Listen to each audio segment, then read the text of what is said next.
They viewed us as weak. Then the Deathworlders showed up. Beginning, the Galactic Council Chamber was built to impress. Polished crystal walls shimmered with embedded starlight, vast enough to hold representatives of over 500 known civilizations. They had gathered here before for trade treaties, border disputes, and planetary emergencies. But this assembly was different. For the first time in millennia, the Council had discovered a new sapient species, the humans, on the Council's great display. Earth rotated slowly, an unimpressive blue and green marble tucked away at the edge of a spiral arm. Their ships were primitive chemical rockets. Their weapons, projectile slugs and crude explosives. Their population, fragile compared to hive broods or telepathic collectives, was spread thin across one world and a fledgling space station. The assessment committee delivered their verdict with confidence. Humans are weak. Their biology is fragile. Their technology is centuries behind. And their politics are fractious. They are of no immediate threat. Their planet, however, is resource-rich. Titanium veins, fertile oceans, and unexploited energy reserves make it valuable. The chamber buzzed with agreement. Ambassador QRYNN of the Veari clicked his mandibles. Then it is decided, Earth shall be integrated. Its inhabitants will serve as labor stock. A fair trade for the Council's protection. No one objected.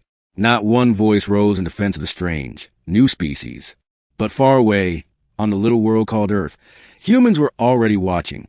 When the first alien ships entered orbit, humans thought it was a dream. Sleek vessels blotting out the stars, descending like messengers from heaven or demons from myth.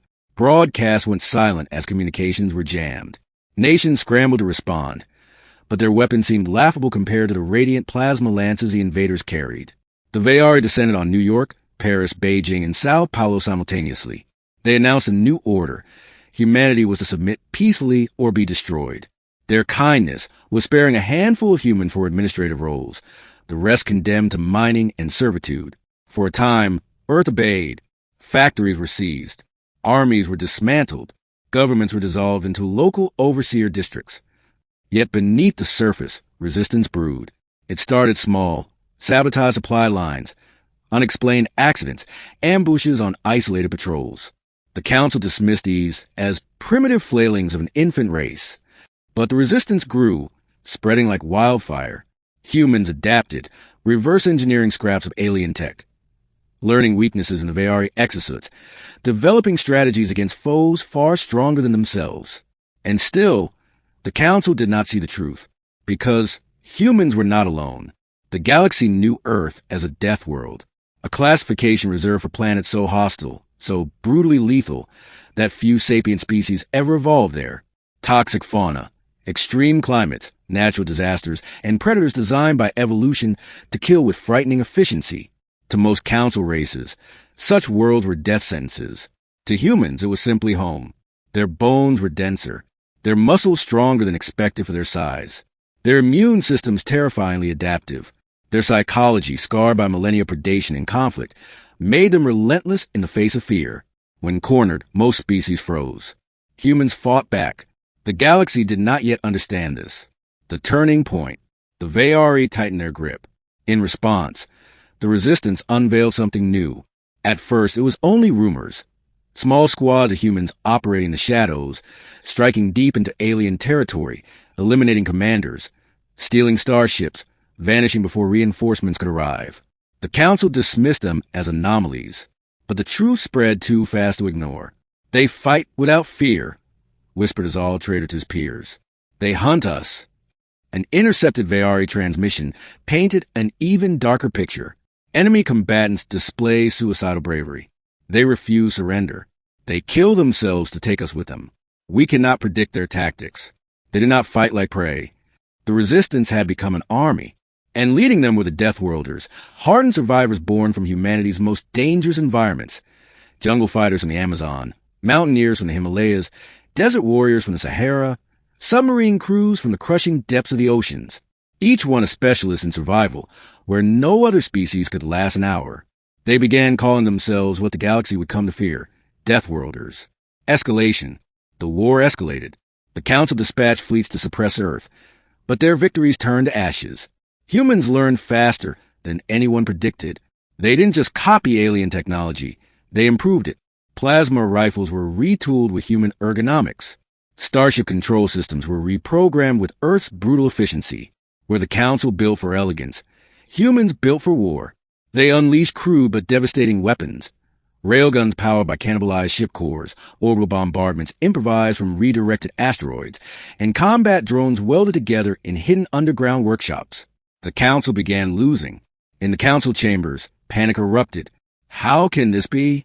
demanded QRYNN, mandibles trembling. They were nothing, an infant race. Ambassador Relin of the Koresh answered grimly, "They are Deathworlders. Their world forged them in ways we did not comprehend. We looked at their machines and judged them weak. We never looked at them." Reports grew worse. A single human strike team boarding and capturing a battleship. Mining slaves on Mars revolting and seizing orbital control. Entire fleets vanishing in ambushes within asteroid belts. For the first time in millennia, the mighty Galactic Council was on the defensive, the human counteroffensive. The Deathworlders did not stop at liberating Earth. They spread outward. Every colony seized by the Council became a target. The humans freed alien laborers, offering them something the Council never did: alliance, not slavery. Species once bound in chains began fighting alongside them. A coalition was forming, ragged, desperate, but united under humanity's banner. The Council could not fathom it. No species had ever risen so quickly, nor inspired others with such ferocity. Captured Varia officers reported the same phrase repeated endlessly by human fighters. "We are not prey. We are predators." The final battle. It all came to a head above Jupiter. The Council assembled the largest fleet in history. 2,000 warships, their combined firepower enough to sterilize Earth itself. They would crush humanity in one decisive strike. The humans knew they couldn't match that strength head-on. But Deathworlders never fought fair. They lured the Council fleet into Jupiter's shadow, where the immense gravity well disrupted sensors.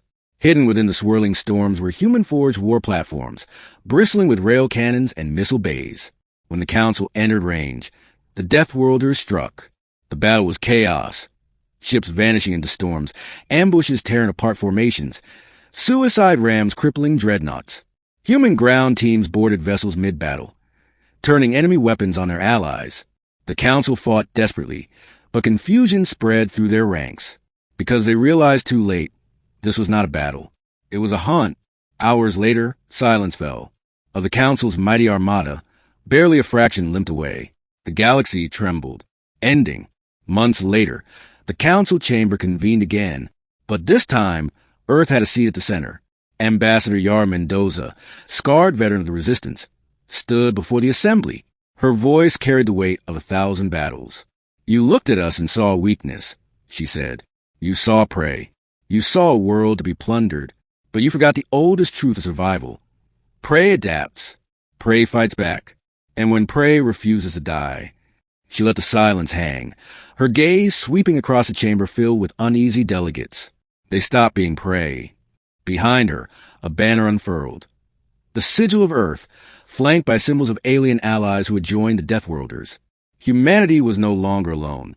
The galaxy had changed forever, and every species that once mocked Earth now whispered the same name with awe and fear: Deathworlders.